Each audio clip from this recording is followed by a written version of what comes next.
시청자 여러분 안녕하십니까. 우리 이재훈 시인의 나의 삶 나의 시 두 번째 시간입니다. 1부에 이어서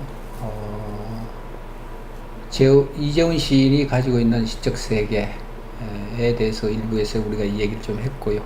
2부에서는 더 그 연장선상에서 이 얘기를 좀 나눠보도록 하겠습니다. 시인 안녕하십니까? 네, 예. 안녕하세요.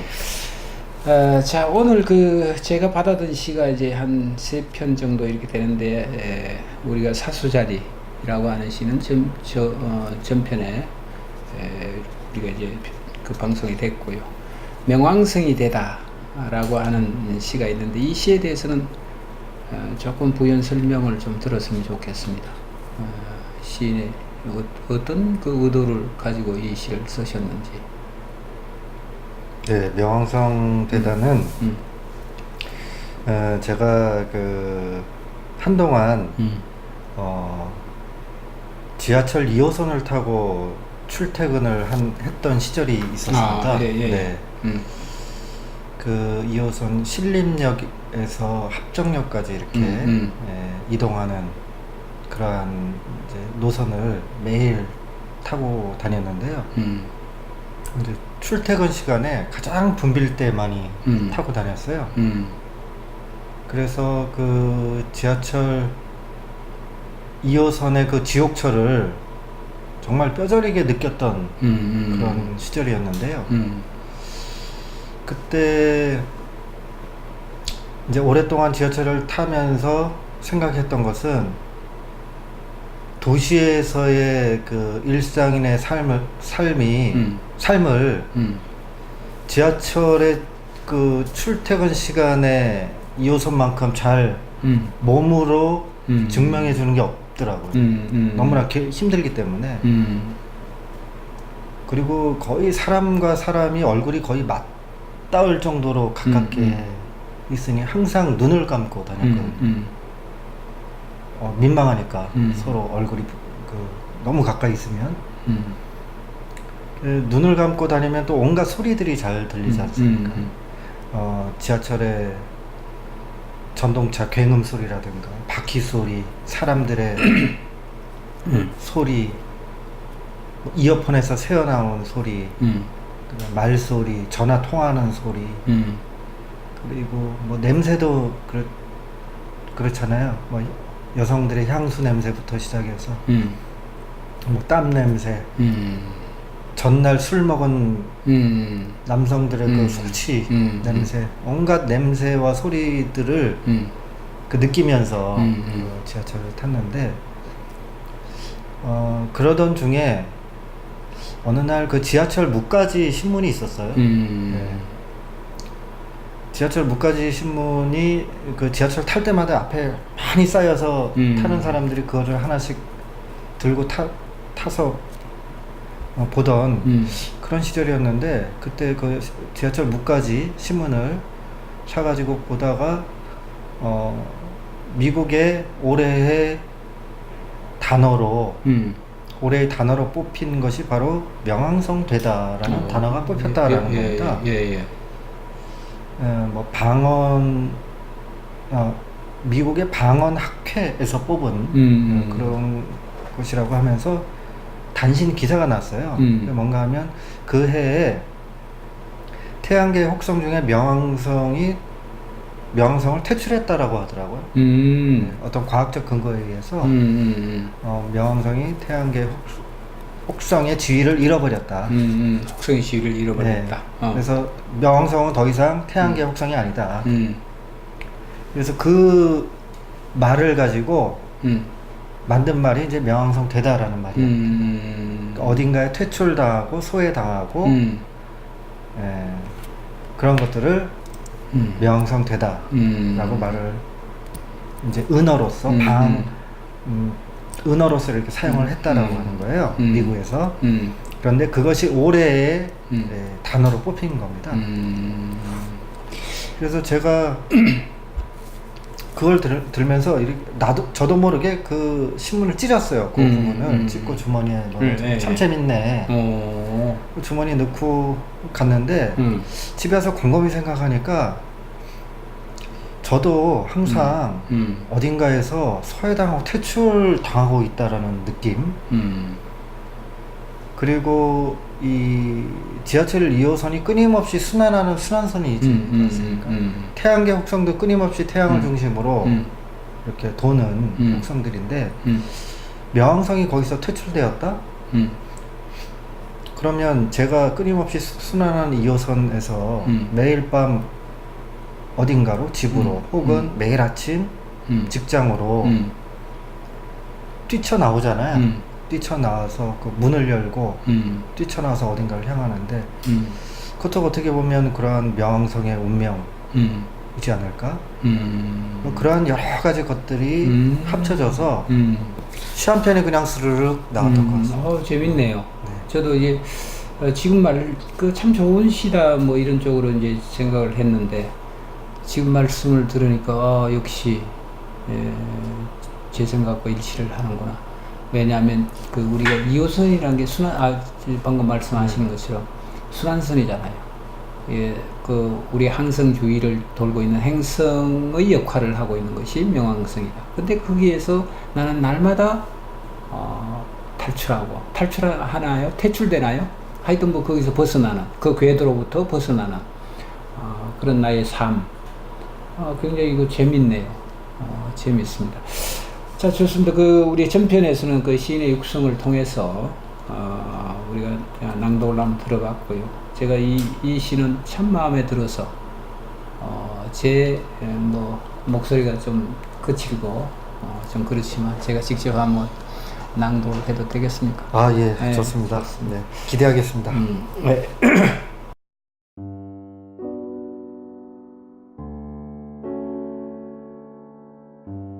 명왕성대다.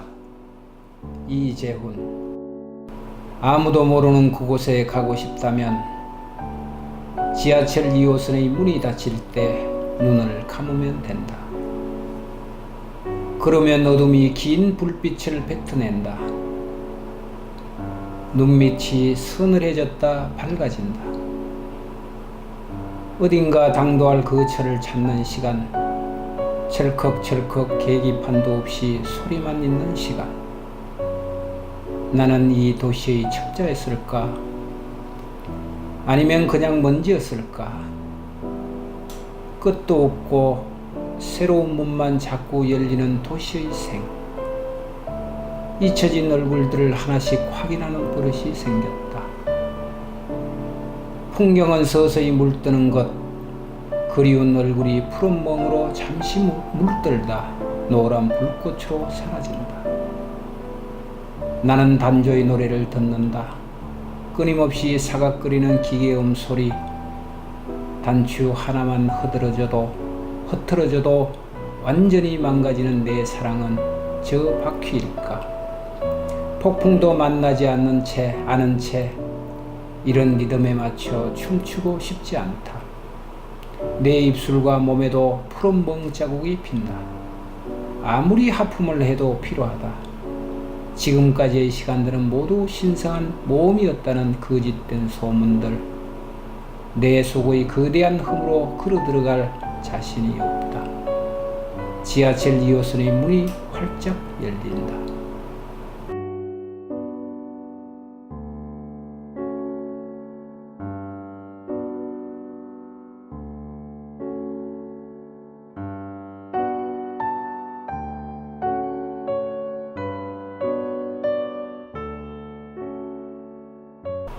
좋습니다. 아주 네. 시가 굉장히 좋습니다. 우리가 이 시를 참 슬프다고 해야 되나요? 재미있다고 해야 되나요? 그런데 그 두 가지 요소가 전부 다 있어서 많은 생각을 이렇게 하게 합니다. 특히 이제 나는 이 도시의 첩자였을까라고 하는 이 대목은 아마 참 백미가 아닐까. 이 명왕성이 되다라는 어떤 시의 백미가 아닐까 이런 생각이 드는데 지금도 그런가요? 지금도 이런 생각은 여전히 지속이 되고 있나요? 지금 이재훈 시인의 삶에서? 뭐 이때와 똑같다라고 볼 수는 없지만 큰 틀에서 보면 크게 달라지는 건 없다 이런 생각은 있습니다. 우리가 결국 이 자본주의 사회에서 우리가 살아가는 것은 우주에서 보면 우리의 삶은 정말 아무것도 아닌 것이잖아요. 우주에서 보면 지구라는 별도 너무나 작은데 이 지구에서 나라는 존재도 거의 65억분의 1 밖에 되지 않는 어떻게 보면 먼지 한 줌, 먼지 하나 정도밖에 되지 않는 존재일 수가 있는데 우주에서 보면 그런데 우리는 아둥바둥 기계의 부속품 하나가 되어서 뭔가 그런 생각을 들면 상당히 억울하다는 느낌이 들죠. 그래서 사람들이 살아가는 이유들이 다 저마다 있을 텐데 대부분의 그런 이유 중에 하나가 행복해지려고 하는 것이 제일 많을 것 같다는 생각이 듭니다. 행복해지려고 어떻게 보면 제일 단순한 이야기이기도 한데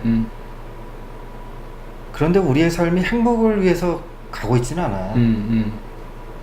행복을 위해서 욕망을 쫓는데 그 욕망이 달성이 되면 또 다른 욕망이 또 생기고 또 다른 계속 욕망을 쫓으면서 끊임없이 살다가 그냥 삶을 마감하거든요. 그러다 보면 점점 행복과는 멀어지는 쪽으로 점점 가게 되거든요. 그래서 어떻게 살아야 될까? 그리고 사람들이 전부 행복과 멀어지는 방향으로 가고 있을 때 다른 삶도 있다. 그리고 다른 속도가 있다. 남들 다 뛸 때 천천히 걸어가 보면 다른 게 보인다. 그런 것들을 얘기해 줄 수 있는 유일한 장르가 시이지 않을까 그런 생각을 하면서 예, 살고 있습니다. 네. 그렇군요. 근데 우리가 나는 뭐 우리는 아니면 뭐 인간은 뭐 이렇게 좀 그 확장해서 얘기를 한다면 문명이라고 하는 이 부분과 또 현대라고 하는 이 부분은 나는 그렇게 살고 싶지 않지만 또는 여기 명왕성이 되는 것처럼 그죠? 궤도 이탈을 하는 것처럼 그런 삶을 반복해서 살고 싶지 않지만 어쩔 수 없이 또 살아가야 되는 쪽이잖아요. 네, 그럼요. 그것이 이제 현대의 제도라는 문제가 있죠. 삶의 방식이 이제 거기에 있으니까요. 자, 그런 차원에서 우리가 보면 현대 문명에 대한 비판성 이런 것도 이제 결부해서 좀 생각해 볼 필요가 있고요. 얘기를 잠시 좀 넘기면 요즘 그 젊은 시인들이 뭐 신인들이 이렇게 얘기하는 시적 방향이라고 그럴까요? 이런 것들에 대해서 조금 저도 이제 관심을 좀 가지고 있어서 네. 많은 부분들이 이제 문명에 대한 비판, 현대 문명에 대한 비판, 자본주의에 대한 비판. 자본주의는 뭐 아닐지라도 우리가 지금 선택하고 있는 제도 자체가 이제 자본주의니까 거기에 아울러서 이제 같이 통틀어서 이제 비판을 하고 있는데 이런 그 시적 태도에 대해서는 그 이재훈 시인 입장에서는 어떤 생각을 갖고 계십니까? 그 문명이라는 것은 우리가 버릴 수도 없고 우리가 살아가는 삶의 조건에서 필수 불가결한 것이기 때문에 뭐 문명 비판 시는 뭐 계속해서 나오지 않을까 생각이 들고요. 저는 더 문명 비판 그런 시는 더 자연스럽다고 봐요. 네.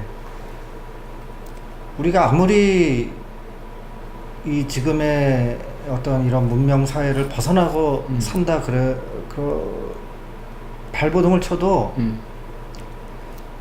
전기 없으면 못 살거든요. 그리고 인터넷 없으면 답답해서 못 살 것 같거든요. 네. 화장실도 좀, 응? 좀 옛날 재래식으로 네. 되돌아가라고 하면 네. 용기가 나지 않거든요. 네, 네. 예. 어차피 문명은 우리가 누려야 돼. 누리면서 살아갈 수밖에 없는 그런 것인데 거기서 대해서 항상 어떤 자의식은 갖고 있어야 되겠죠. 예. 문명을 그냥 무비판적으로 받아들이기보다는 문명에 대해서 어떠한 가치 판단, 생각 수용할 건 하고 예. 그 나머지 부분에서 그런 것들이 있어야 될 것 같고 문명 속에서 살다 보니까 오히려 옛날과 다르게 우리의 어린 유년 시절의 자연이라던가 이런 것이 더 이상향처럼 되어 있거든요. 좀 이상향으로 좀 대상화되어 있다. 그런 면에 있어서 오히려 시적으로는 문명을 비판하는 게 훨씬 더 진솔한 얘기가 아닌가. 특히 젊은 세대일수록 자연을 경험해보지 않은 세대들이 많잖아요. 모니터 킨트들, 오로지 도시의 아스팔트 속에서만 자라난 그런 세대들은 이 문명에 대해서 얘기하는 것은 그냥 자기 삶에 대해서 얘기하는 것처럼 자연스러운 현상이라고 생각을 하고 그리고 어떠한 세대이건 간에 새로운 문명이라든가 새로운 것에 대한 문학 그 다음에 반성 이런 것들은 항상 문학으로 나왔다고 생각이 들거든요.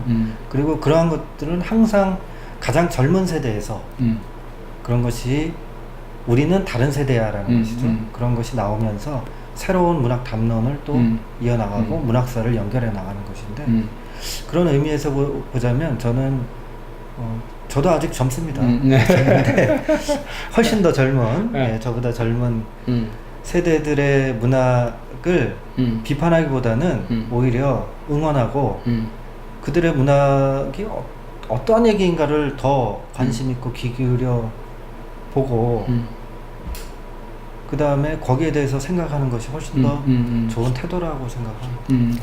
아까 이제 잠시 말씀을 하셨는데 이제 여기에 반작용으로 보면 이상하게 요즘 뭐 신서정 뭐 이렇게 해서 그것은 도시 안에서 느끼는 어떤 그 정서적 태도 뭐 이런 쪽에 대한 노래면 괜찮겠는데 획이죠. 그 어릴 때가 좋았다. 아니면 뭐 시골에서 그렇게 클 때가 좋았다. 그것이 가장 이상적인 어떤 세계였다. 이렇게 해서 자신은 지금 도시의 문명의 세대를 받으면서 마음은 그 어떤 그 과거로 회귀해서 그것이 최고의 삶의 가치였다. 뭐 이런 쪽으로 이 얘기를 하면서 이 시를 쓰는 사람들도 있어요. 네. 그래서 이제 그런 경향들이 이제 서정시에서 이제 그런 것들이 참 많이 보이는데 어떻게 보면 그것은 일종의 자기 반기고 위선이 아닌가라고 하는 생각을 저도 얼핏 이렇게 하거든요. 말씀하셨지만 우리가 지금 삶의 터전은 도시고 이 도시 속에서 문명의 세례를 받고 기계 문명, 과학의 세례를 받으면서 살고 있는데 이것을 전면적으로 부정해버리고 과거 회귀, 내가 어릴 때 뭐 시골에서 컸던 그 공간이 이상향이었다라고 얘기를 한다면 그건 모순이 아닌가 이런 생각을 저는 이렇게 좀 합니다. 네. 그래서 그런 차원에서 우리 명왕성을 다시 환기를 시켜보면 아주 뭐라 그럴까요? 철저한 시적 태도가 여기에 이재훈 시인의 시적 태도, 그 다음에 시각이 여기에 현실적 태도가 굉장히 농밀하게 여기에 첨가됐다. 저는 그렇게 보고 싶습니다. 그것은 이제 저의 한 가지 더 말씀드리자면 저의 개인적 체험일 수도 있는데요. 예, 저는 시골에서 거의 성장을 했기 때문에 도시를 동경했습니다. 저도 마찬가지. 예, 도시를 동경해서 이제 20살 넘어서 도시로 나오기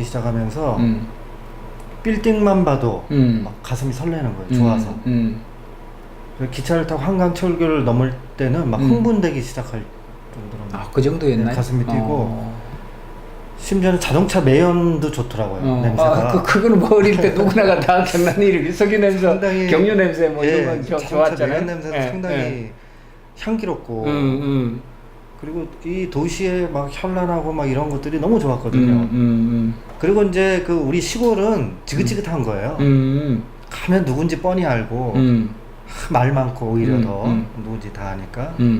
그리고 이 지긋지긋한 가난, 그다음 아무것도 없고 오로지 풀, 나무, 강밖에 없는 이 공간. 봤던 풍경이 늘 그대로 그렇죠. 있고 변화무쌍하지 않고. 그랬었는데 이 자연은 그대로 있단 말이죠. 시골은 고향은 그대로 있는데 이게 점점 또 이 도시 속에서 아웅다웅하고 치열하게 살고 힘들고 지금은 이제 매연이라고 하면 지긋지긋한 거죠.